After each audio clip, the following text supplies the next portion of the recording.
we're hosting. So let's get started. Okay. So just give me one moment.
Thank you everyone for holding on. There was some power issues I had to sort it. I didn't want to disrupt it in between. Yeah.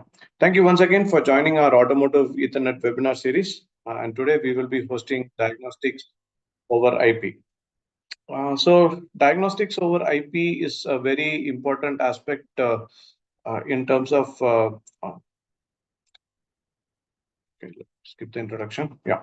So DoIP is a very important service that is being provided by automotive Ethernet in general, if you look at it. Okay.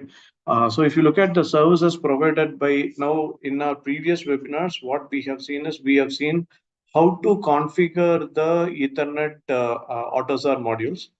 So in the sense, we have discussed about how do we configure the TCP IP module. We have looked at how to configure the socket adapter. We have looked at how to configure the Ethernet IF module and the Ethernet driver. So typically what we have looked at is we have seen how data will flow from the application all the way to the communication to the communication module to the PDU router to the socket adapter to TCP IP and Ethernet IF and ETH.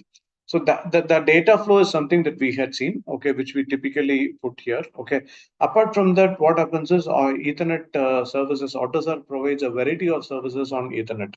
So one of the first and foremost service which gains a lot of momentum, or which has gained a lot of momentum right from 2009 and 2010, and it is also commonly used today in the market, is the DoIP protocol.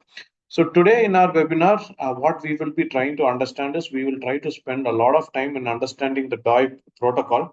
And because sometimes what happens is once we get the requirements intact in terms of the DoIP protocol, it becomes much more easier to configure the DoIP module, which is part of the AutoSAR. So in today's session, we will be focusing our energy exclusively on the DoIP protocol. Okay, quick, how do I get rid of this? Bhishma, can you help me remove this tab on top?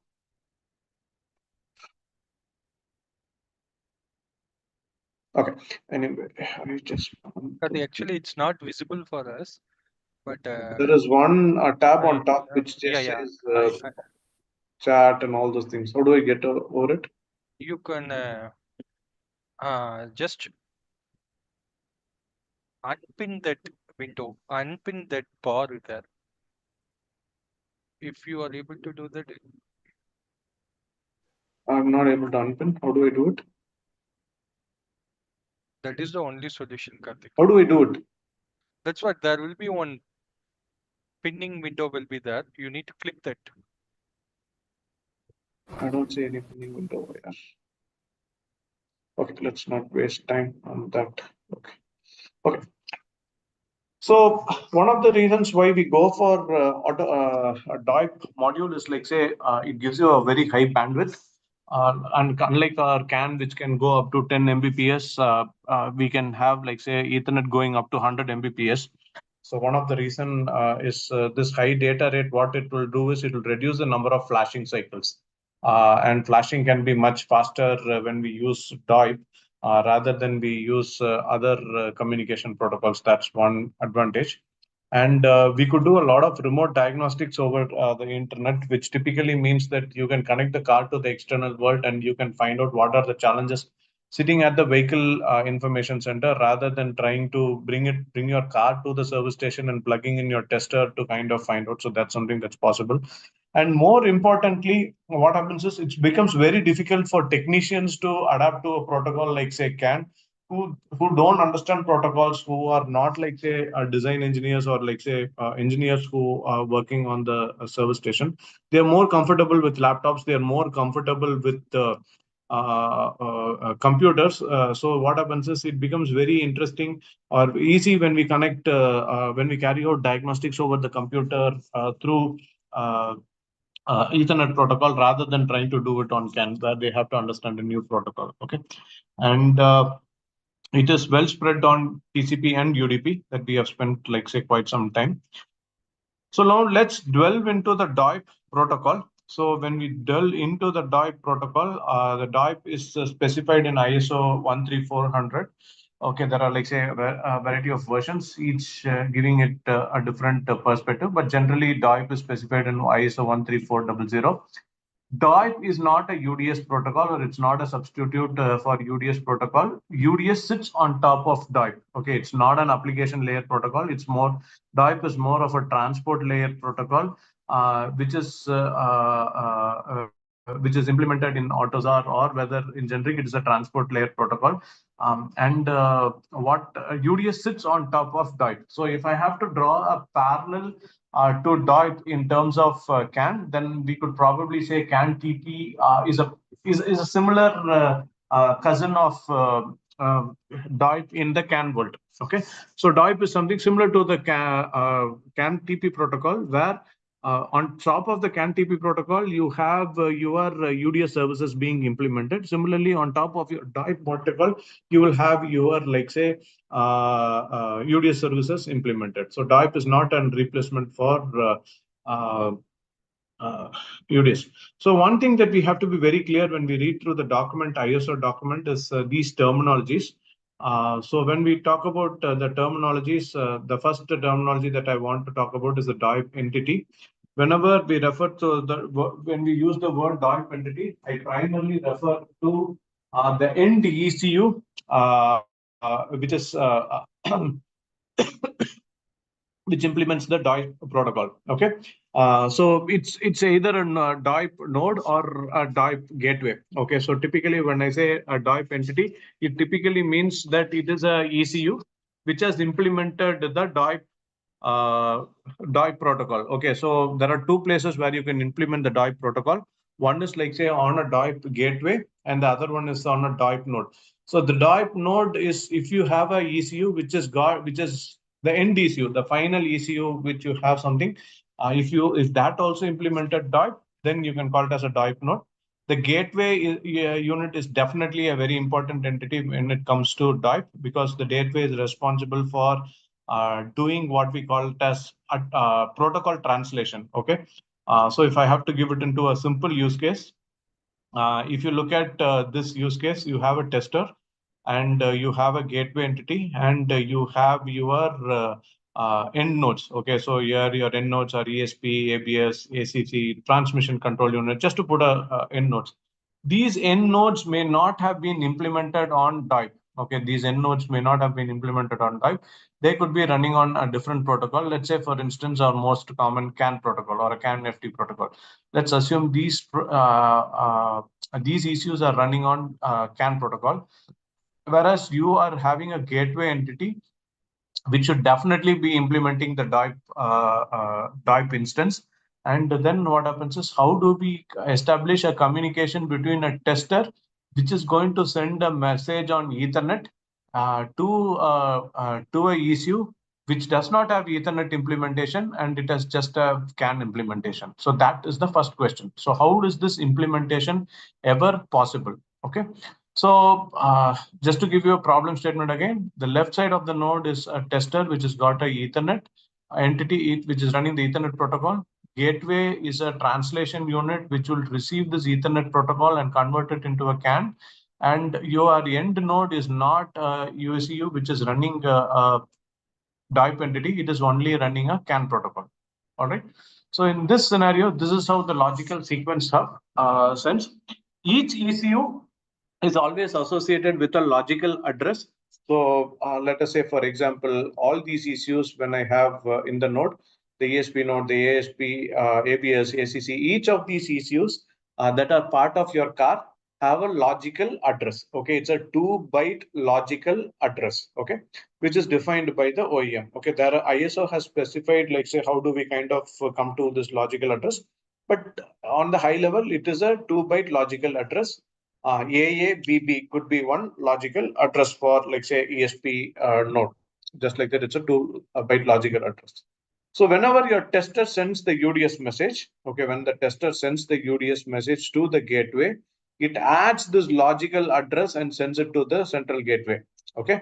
So when the tester sends the data, it sends it as an Ethernet frame where it will add this logical address and send the data to the central gateway unit. Okay. That's the step 2.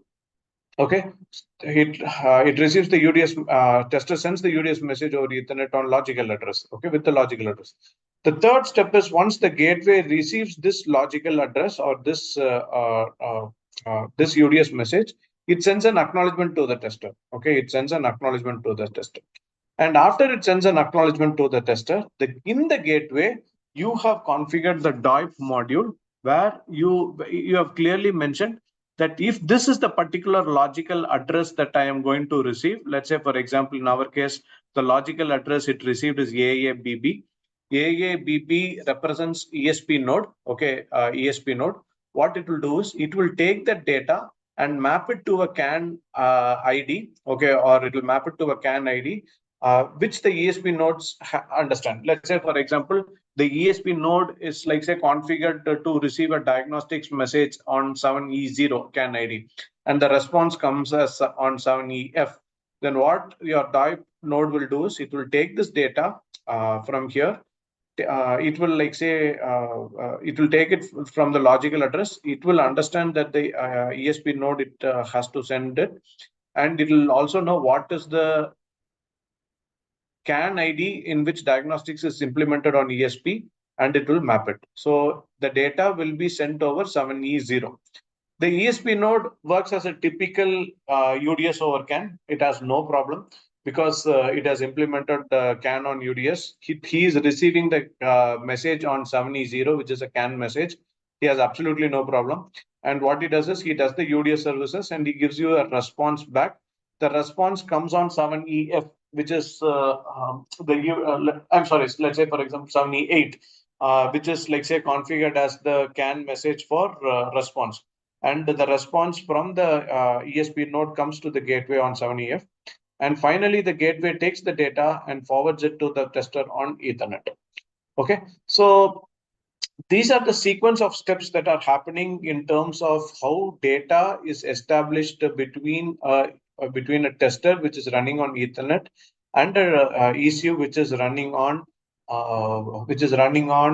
CAN. So the most important parameter here is the central gateway unit, which is responsible for taking this data from the tester and converting it into a CAN, and again taking the data from the CAN and sending it back to the tester as an Ethernet protocol. So this is one important step that is taken care of. And DoIP, whenever you want to implement a DoIP protocol, it is more likely than not imperative to implement the central gateway, okay, or the gateway unit in general. This is typically how your DoIP protocol looks like. The frame format looks like. We'll go from bottom up approach. So we know that the size of the UDS message, like say, it can go up to a size of 4 GB. That is the size of UDS that is being supported on Ethernet, 4 GB of data. In that 4 GB of data, 4 bytes are like say used to carry the DoIP source address and target address. Okay, so if you look at that, 4 GB will roughly transmit to the last bytes will be 7295, but you'll find that here it is only 7291. That typically means when you're transmitting the UDS message, you can't typically use 4 GB. 4 bytes are used for PCI information, and that 4 bytes are used to denote the DoIP source address and the DoIP target address. These source address and target address are logical addresses. The source address is the source address of the tester. When the data is being sent from the tester, then the DoIP source address is the tester source address, which is a logical 2-byte address. Let's say, for example, EEFF, and the target address, let's say for instance AABB in terms of ESP. Okay, so this is the general DoIP logical addresses, and they get encapsulated along with the UDS messages. Okay, so the UDS along with this you have the UDS data. Okay, let's say for instance it is like a tester present data, then it is just like say 1 byte in length, which is 3E. Okay, so you will have a 5-byte data, the source address, the target address, and the 1-byte tester.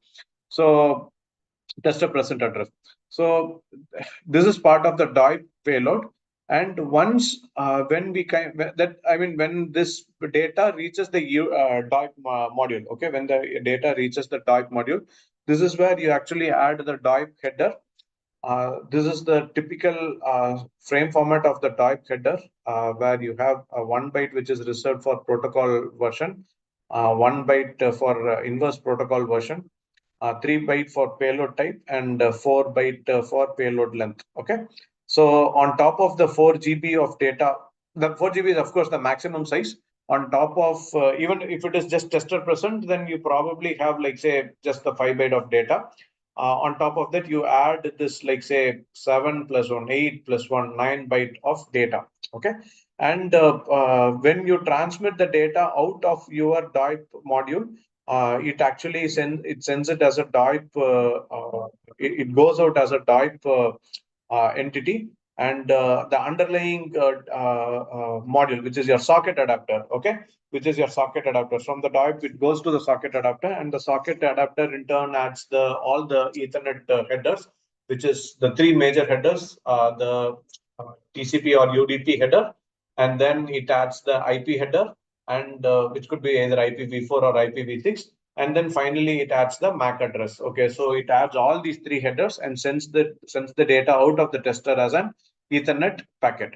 So this is typically how your Ethernet frame will look like, and the DoIP entity, and you look at the payload of this Ethernet frame, it is usually it can go up to 4 GB with this bytes of header.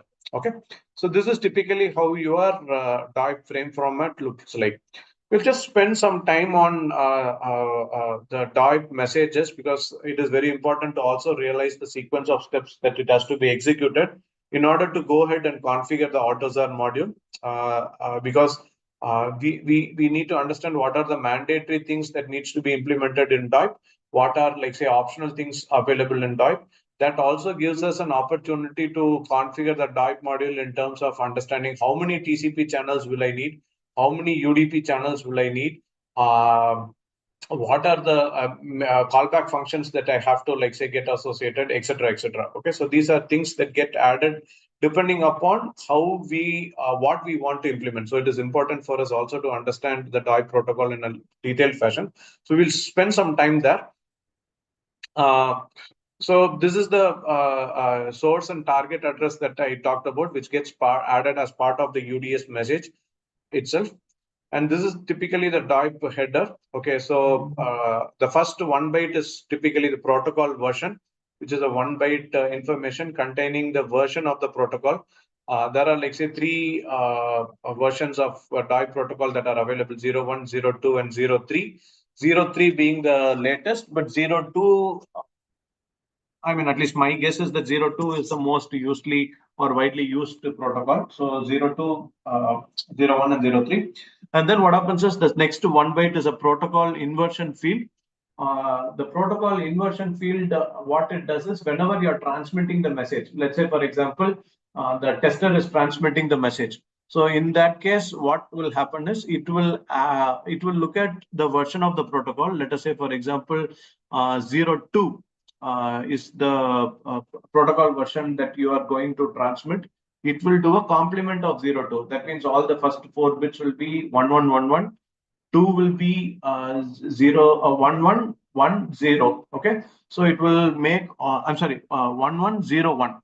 So that will be the protocol version. It will take the inverse of this field. Okay, just to kind of keep it a little simple. Okay, let me also do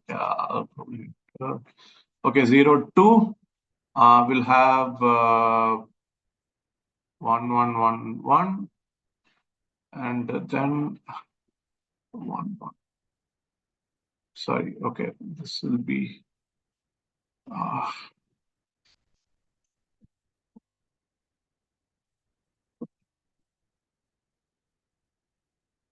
oh, I have a problem. Okay, FF. Okay, I'm sorry. There is. Oh.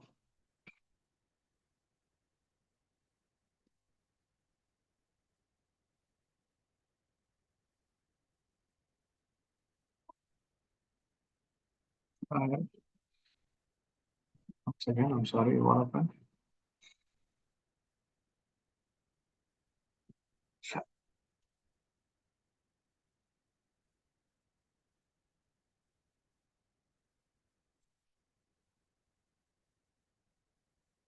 Yeah.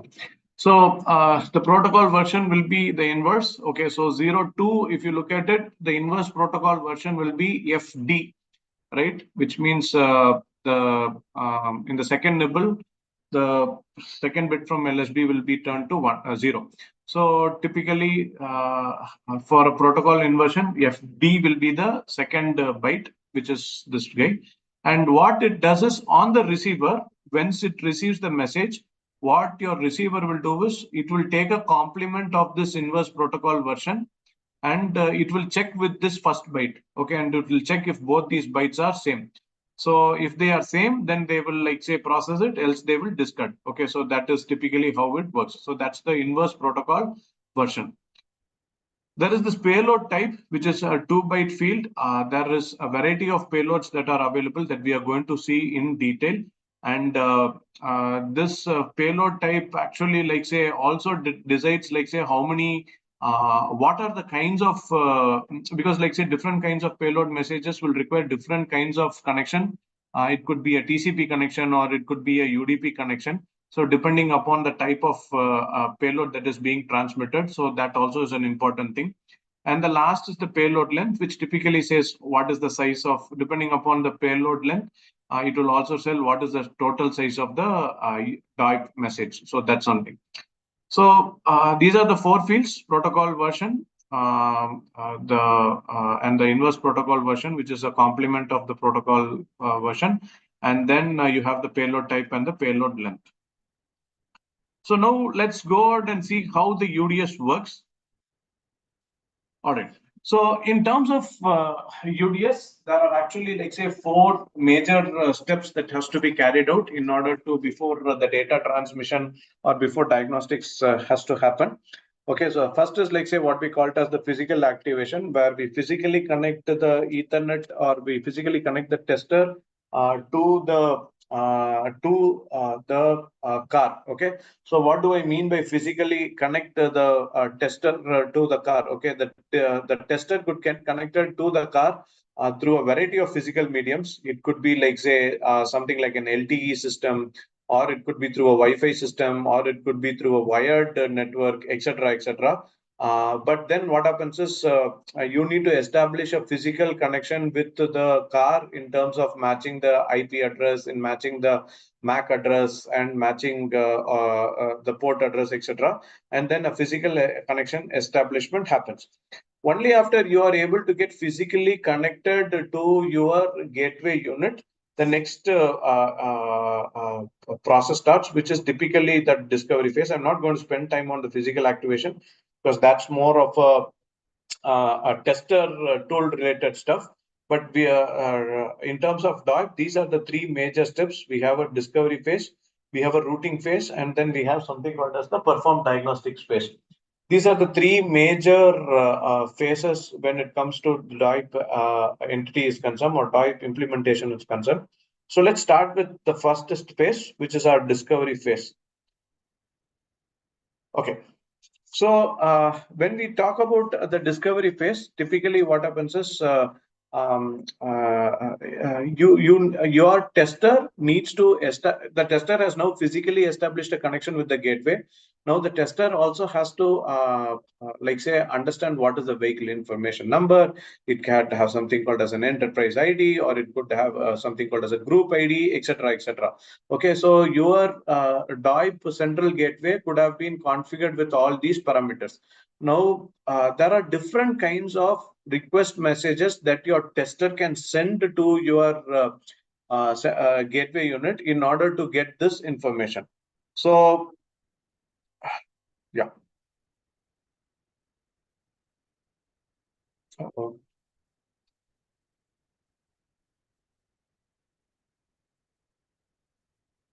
think we missed out one. Okay. Okay. All right. So, so this is typically how your request message could go. Okay, so 02 FD 00. Okay, so 02 is the protocol version. FD is the inverse protocol version, complement of 0 and complement of 2. And then what happens is this is the payload type, which is 0004. Okay, when I say 0004, this is a particular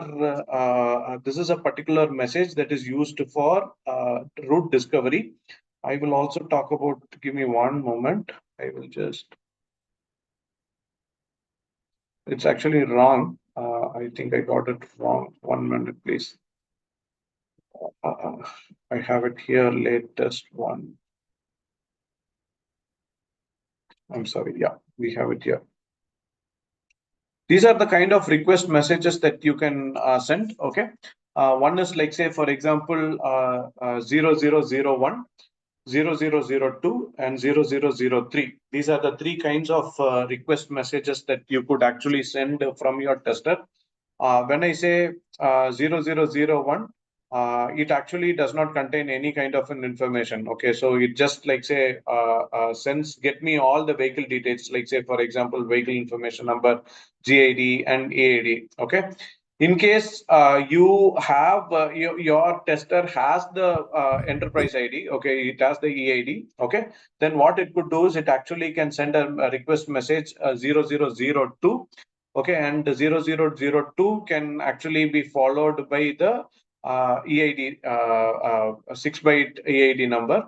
Or you could actually send if you have a request message, it could be sending 00. If you have the VIN number, okay, if your tester knows the VIN number, then what it could do is it could send this message 0003, and along with it, what it could do is it could send the VIN number. Okay, so if you look at the frame format, it will look like this. Okay, so this is actually the response. Okay, if you look at the request, it could look something like this. The request message could be like this: 02 FD, which is the protocol inverse version. Okay, 0003, which is like say these 4 bytes. Okay, this is the 4 bytes. Which contains the payload type. And then what happens is it actually contains the, so I just want to compare it with here. So if you look at it, 1 byte protocol information, 1 byte protocol inversion, the payload type is like say 3 byte long, where you will actually, so it's 2 byte long. So here in this payload type, what you could do is you could actually transmit the data, which is 00.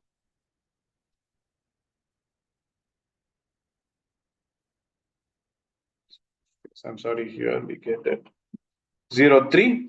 And then you have a 4 byte payload length, okay, which is these 4 bytes. Okay, so let's say, for example, 03 will have VIN number 17, 00, 00, 00, 17, if I have to transmit, I would like say transmit the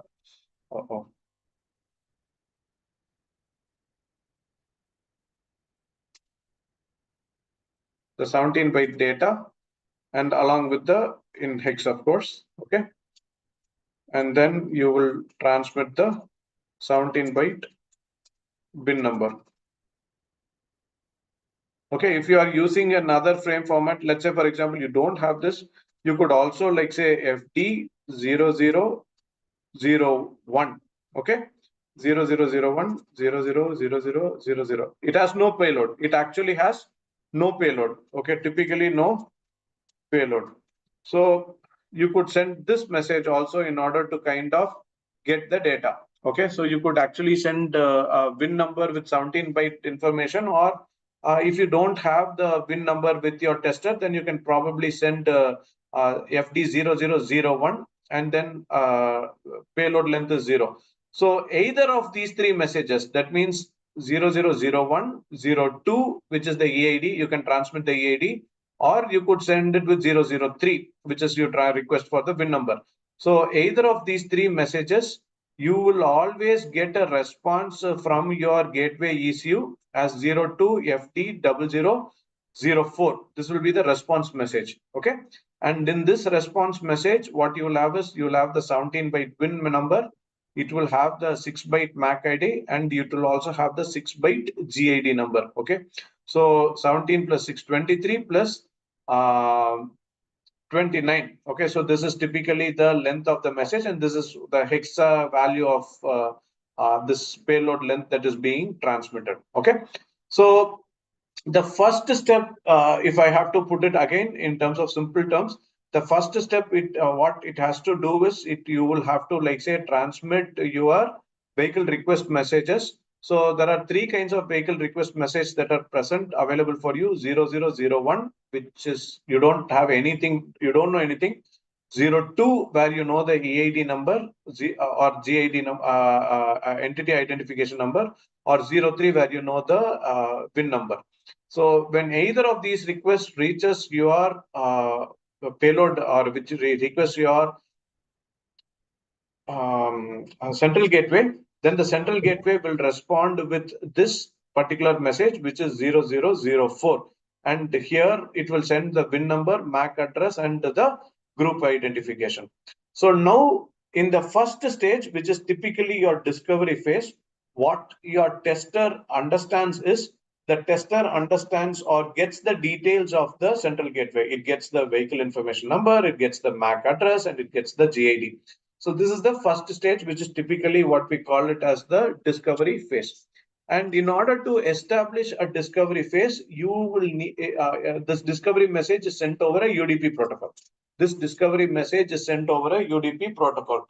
Now, because discovery messages are sent on UDP protocol, you know for sure that when you're configuring a DoIP entity, you will also have to have a UDP protocol also to be implemented. Okay. The next, and when the tester sends the data, okay, now that it doesn't know the MAC address, okay, that's another interesting question. When now that the tester does not know the MAC address of the end ECU, okay, because you are now just getting the MAC address. What will be the MAC address that will be added in the tester? It will add a broadcast address. Okay, it will broadcast it to FF. Okay, so that will be the broadcast address that will be added by the tester in order to send it to the central gateway to get back all these details. And that's the first step, which is your discovery phase. And once you get the discovery phase, then we move to the next stage, which is your activation phase. Okay. In the root activation phase, what happens is there are only two messages. One is the routing activation request, which is 0005. And then there is a routing activation response, which comes from the tester, which is 0006. Okay. So if you look at the 0005 and 0006 message, the objective of why it wants to do is it wants to ensure that there is a connection establishment that is finalized. Okay. And for that, it is the second stage. This has to be done even before you start transmitting the UDS message. So if you look at the payload, if you look at how the message is done, 02 protocol version, FD is the inverse protocol version of 02. And then I have the 2-byte payload type, which is 0005. Okay, the 2-byte payload type, which is 0005. And then I have the 11-bit payload 11-byte payload, which is being transmitted. Okay, so this is a very standard message. So 02 FD 0005, PL is the payload length. Okay, so in that 11-byte information, what are the information that is being contained is, you will have the source address, you will have the activation type. Okay, what it tries to do is, like, say for example, when your tester is sending the request, okay, it will there are, like, say, kind of different activation types. Okay, if you are going to do a UDS protocol, then this activation type, this particular field is, like, say 01, and then these 8 bytes, okay, are reserved for future use. Okay, this is for ISO and this is for OEM. Okay, so this is the 11-byte information that is being transmitted in this activation request. 2-byte is the source address of the tester. 1 byte tells you the activation type. Okay, there are different activation types that are specified with the ISO document. If the activation type is 01, that means it clearly tells that it is for tester. Okay, I'm sorry, it is for UDS protocol. Okay, it is for UDS protocol. And these 8 bytes are reserved for either the OEM or the ISO document. Okay, in future. So this is a request which is going from the tester to your gateway, telling the central gateway that, hey, this is my tester address. This is the source address of the tester. And two, it is also telling the central gateway, hey, you are going to be handling UDS protocol. That is why this particular field activation type is transmitted as 01. Okay. Now, on receiving this 05 request, the gateway unit responds with a 06 message. Okay, the gateway unit responds with a 06 message, 02 FD 0006. Okay, this is the 06 message, and just give me one moment.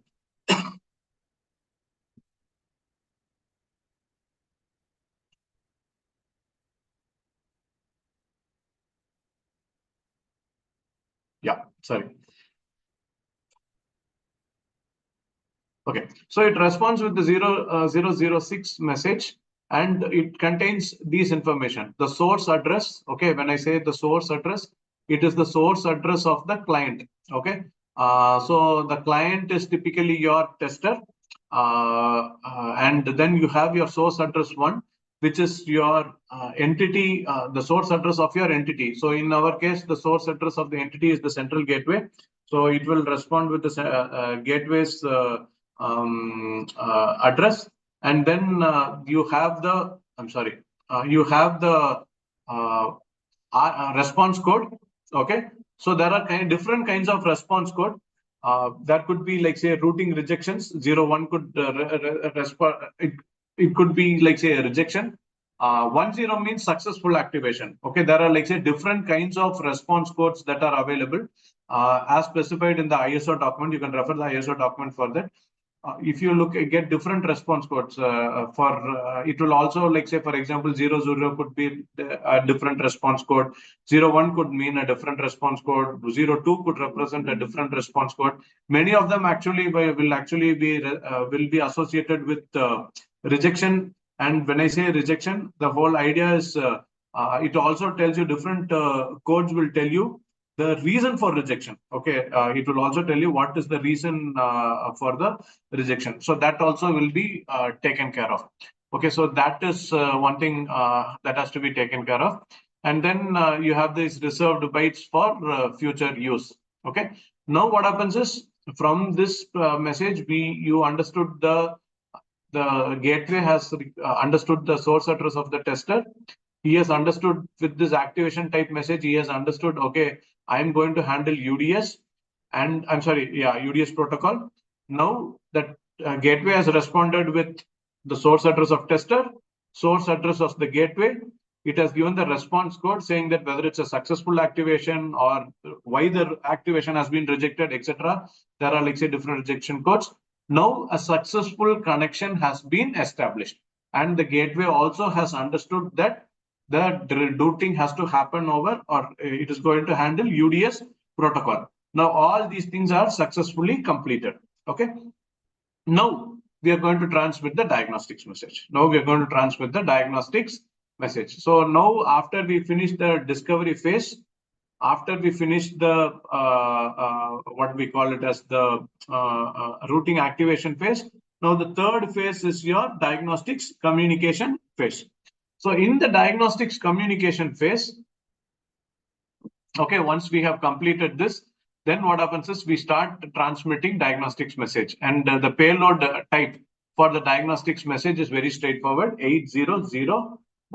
Okay, and in the payload it will after you establish the connection, you already know the source address and the target address.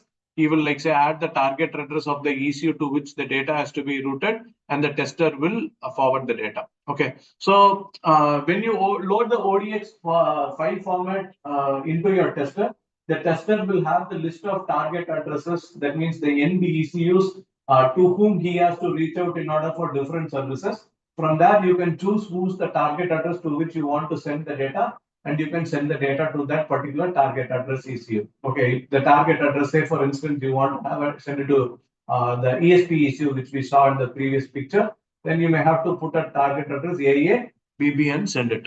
Okay, so all right, so this is typically, for example, I've just put 1122 could be the target address of a door ECU, the final end ECU. It will the gateway unit, what it will do is it will take this logical address and convert it into the CAN ID of the diagnostics machine. And this is the source address of the test, just as an example. Okay, so these are the list of target addresses that are provided. Okay, for clients, this is taken a picture from the ISO document. These are the list of target addresses, and they are used for different purposes. 0001 OEM specific, test equipment, functional addresses, etc., etc. Okay, let's not worry too much here. Okay. This is typically the frame format of how your diagnostics message will look like. Okay, so protocol version, if it is 01, then the inverse version will be 0FE. The payload type we have discussed, 2-byte payload type, which is, like, say, 8001. There is one mistake that we have made. I think I've taken this picture from Google. Okay, it's wrong. This payload type is 2-byte length. It is not 3-byte length. It is a 2-byte length payload. Somewhere this value is wrong. I'll fix that, but yeah, it has to be corrected as well. Yeah. Okay. So this is the 2-byte payload length, which is 8001, because it's a diagnostics message. And then I'm sorry, the payload type, which is 8001 for a diagnostics message. And then this is the payload length. And the source address, your target address, okay, whatever you have, and then it is followed by the UDS messages, the UDS actual protocol. Now we have this complete thing. If you look at it, this is because 7, because it is, like, say, for example, it has got the read data by identifier. That is why it's got some value, and you load it there. Okay, so that's the reason this length is different. Okay, so now once you transmit this 8001 message, I already mentioned whenever your gateway receives this UDS message, it has to send, it has to respond with an acknowledgement even before you transmit the data to the edge node, which is implemented on CAN, and you get the UDS response on CAN. Even before that, the gateway ECU is supposed to respond with a positive acknowledgement or a negative acknowledgement, and it will respond with 8002 or 8003. The gateway ECU will respond with these two messages. This will be the payload. And if you look at, I'm sorry, this is the payload type. and it will be given by this gateway. Okay. Yeah, and so some of these important payload types that we have discussed, if you look at it, 0000. Okay, the payload type is the third and the fourth byte. Okay, which is like say immediately after your version and inverse protocol version. This payload, these are the different kinds of payloads which we discussed, and it's a summary that you see here. One is like, say, for example, a DoIP negative acknowledgement. We didn't see this. Okay. Whenever there is an error conditions, then you get this particular service. So this particular payload is actually transmitted over UDP. Okay. And then these four messages, 0001, 02, 03, and 04. These three are the vehicle identification request messages. All these three messages are implemented on UDP, and 04 is implemented on UDP as well. Okay. This is the response message. So this is also implemented on UDP. Okay. This clearly mandates that we need to have a UDP socket in your socket adapter in order to establish DoIP connection. Okay. That's the first thing that I'm trying to say. Then we come to the 0005 and 0006. Okay, 0005 and 0006. These are two messages which are associated with the routing activation request and routing activation response. They are implemented over TCP. Okay, they are actually implemented over TCP protocol. Okay, so this also clearly indicates that in order to establish a DoIP connection, you need at least one UDP connection and one TCP connection. Okay, so you need one UDP and one TCP socket. Then we'll do this 8001, 8002, 8003. These are three messages that are used. These two are used in the routing activation space. These three are associated with the diagnostics message itself, 8001, 02, 03, where these are primarily associated with diagnostics data transmission and getting a positive acknowledgement and a negative acknowledgement. They are also implemented on TCP. Okay, they are also implemented on TCP. Okay. Then apart from these three phases, which is the discovery phase, the routing activation phase, and your diagnostics phase, there are also something like, say, other payload types that are available that are supported by DoIP. Primarily for what we call it as housekeeping messages. Okay, so there are three kinds of messages: alive check, DoIP entity status, and power mode information message. Alive check is 0007 and 08.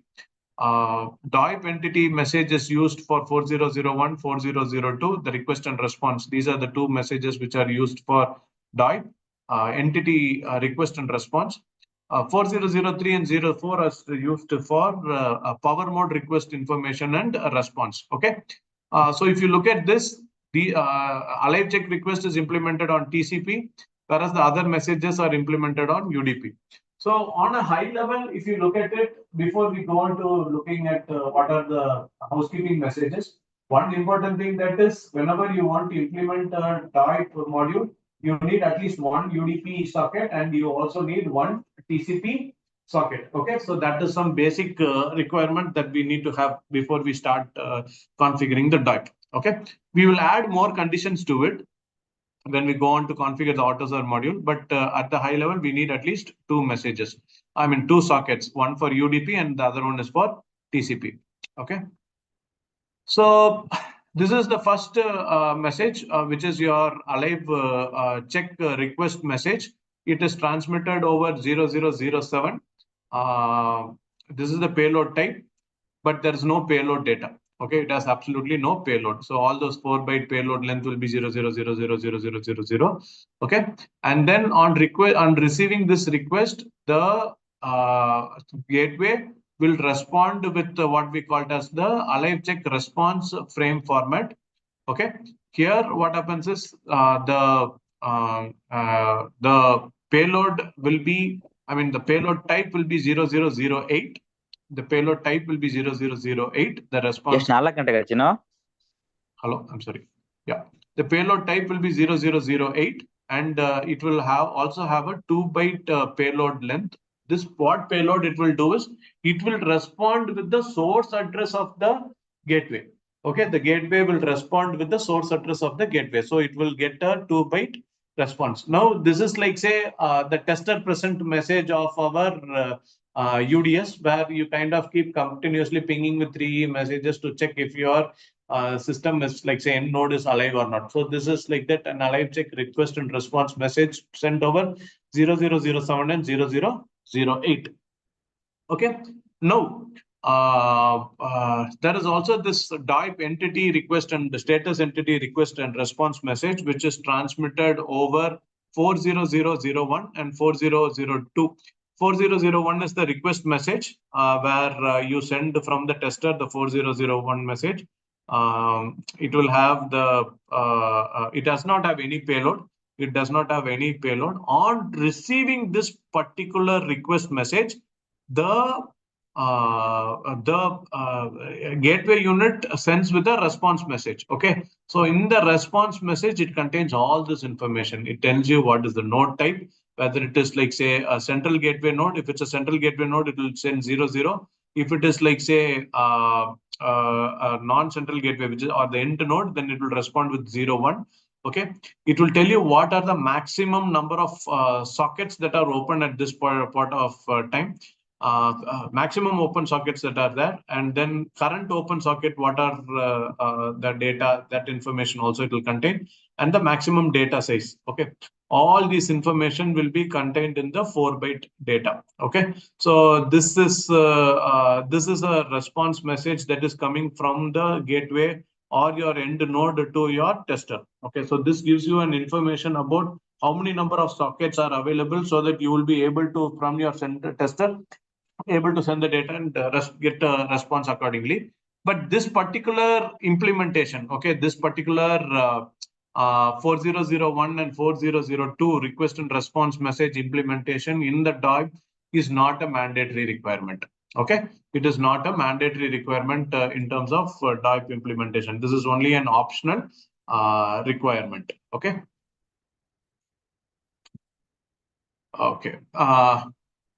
The last one message is also for power mode. Of course, power mode is a mandatory requirement. Okay. So the power mode request, if you look at it, it is something similar to our what I will call it as the extended session in our UDS. It is something similar to our extended session in UDS, the power mode request and response. So here, when you get a particular message 4003 from your tester, the tester requests that it is going to request you to move to the power mode. Okay, and then what happens is you get a response from the 4004 from the gateway. This is the response message, and this response message, if it is this particular, it's 1-byte length. It's 1-byte length. And if the value is 1 means it is ready. If it is 00 means not ready. 02 means power mode response is not configured or supported in this particular DoIP entity. So these are the 3 major information that is communicated to the tester once this is done. So once the power mode entity is, like, say, enabled, you could do some certain set of sequences there as well. So these are the set of things. Yeah, this is the summary of all the UDS, DoIP payload types that we have handled. Like, say, 00 for negative acknowledgement. These 4 are primarily used for vehicle discovery phase, implemented over UDP. These 2 are primarily requested for routing activation phase, implemented over TCP. And then there are, like, say, a couple of messages for alive check request, and then there's a DoIP entity status request and response, and then the power mode information. These 3 are, like, say, for housekeeping, and then finally you have some DoIP diagnostics messages. These are all the kinds of messages that are available in DoIP entity. Some of them are mandatory, some of them are, like, say, optional, and some of them are implemented in TCP, and some of them are implemented on UDP. Okay. So this is the high-level requirement for DoIP and the protocol frame format and the protocol implementation in DoIP. And all these information is like say pretty much important for us to kind of go ahead and configure the DoIP module. Okay, so this is typically what we wanted to do. Give you a quick introduction upon the DoIP module and the types of payload types that are being implemented. And this with this information in mind, I think we will be able to go ahead and configure the DoIP entity. Okay, we have broken the DoIP configuration into two sessions. For one session today, we have focused on the DoIP module and the second or the DoIP protocol implementation. And in the next session, we will be focusing on the DoIP module implementation in AutoSAR. Okay, we'll go ahead and configure the DoIP module in AutoSAR. So I think it's very important for us to understand the protocol more deeply before we go ahead and configure, and that's why we've broken it into two sessions. And thank you once again for joining us on this Thursday on a wonderful for a DoIP session. Thank you so much for your time. Wish you all a very happy Diwali, and I look forward to meeting you again in the next webinar on DoIP, configuring the DoIP module in AutoSAR. So that will be our next webinar after Diwali. Thank you. If there are any questions, I'll probably take them. I can probably spend a few minutes on questions. I've got a questions. You can see the YouTube channel, videos, no audio, no audio. Oh, I think, are you able to hear me, Bhishma? Yes, Karthik, it's clear. Was a technical WhatsApp group that we discussed. Okay, yeah, you could join a WhatsApp group for like say some questions and all those things. You could join that. Please share. Thank you. Thank you. Thank you. Thank you. Alive check and tester present are not the same. Alive check is something that is implemented in the DoIP protocol, whereas tester present is implemented on the UDS. So they are two different entities. They are not the same. Okay, what is the use case of having source address of sender node and source address of receiver node? Okay, see see, one of the things is whenever I'm talking about the source address of sender node and receiver node, I'm talking about the logical source address of the tester and the logical source address of the NDCU. It has nothing to do with the source address of the three things. When we talk about Ethernet, we have port address, we have like say IP address, and we have MAC address. In all these cases, we have like say source address and destination address. I'm not talking about that. This is a logical address of the tester and the logical address of the ECU that I'm going to reach out to. It has nothing to do with the port or the IP or the Ethernet MAC address. Okay. And why do we need it? Okay. See, the reason is look at it from this perspective.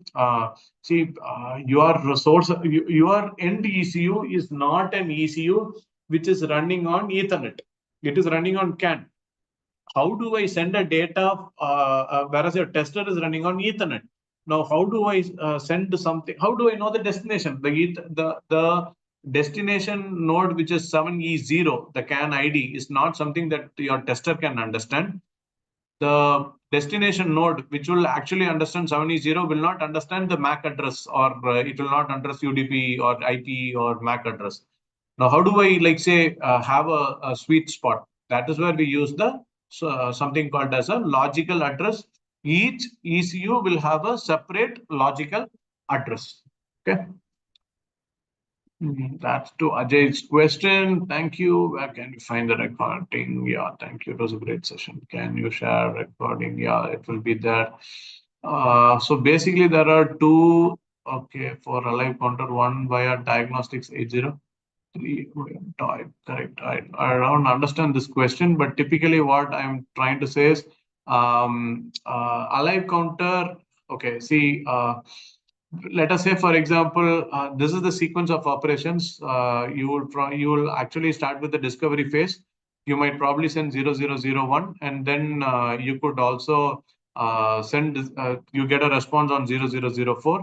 and then you would send routing activation 005 and 006 will like say work. And then after routing activation, you can jump to 8001 and for diagnostic message request and response. Okay. Alive check request is something that as a diagnostics message is being transmitted, you can also like say in between trigger alive check and check if your connection is established or not. I mean, connection still remains intact or not. That is the where we use the alive check thing, which is the ISO standard. The same thing, the ISO 13400, the same standard for DoIP is used for in one of the, I think I've mentioned that also. When you go to here, if you look at it, I have actually given you this document as well.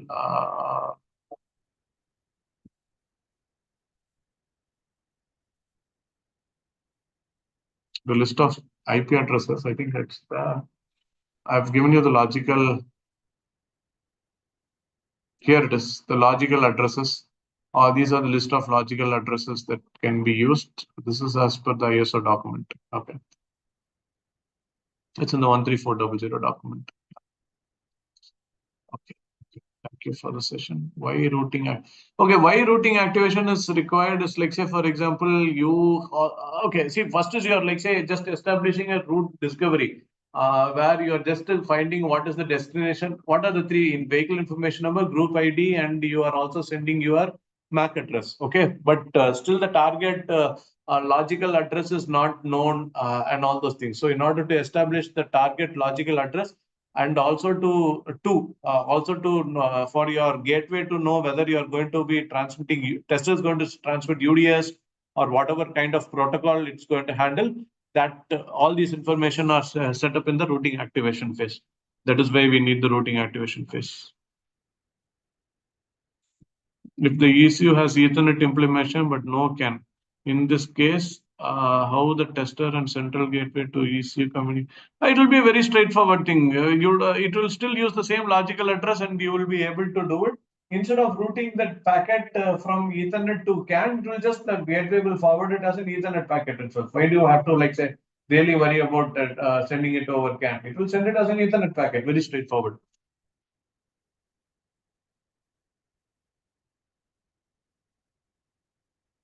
Okay. All right, then routing request will take care of socket. No, routing request will not take care of socket connection creation. You have to create sockets. Okay, so that is the whole idea. Okay, so the whole idea of doing this webinar is also to help you understand how many number of sockets have to be created, in which how many of them will be have to be UDP, and how many of them will have to be TCP, etc., etc. All these informations has to be like say that. So this information that routing request will happen over a UDP connection. Okay, socket adapter is something that I think that's something that we have discussed in detail in our previous sessions. I request you to please look into that. Okay. So to answer Sindhu's question, routing request will not create a socket connection.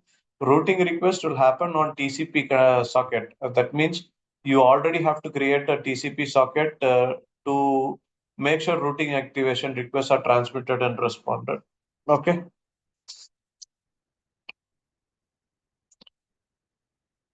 Okay. Okay. Thanks.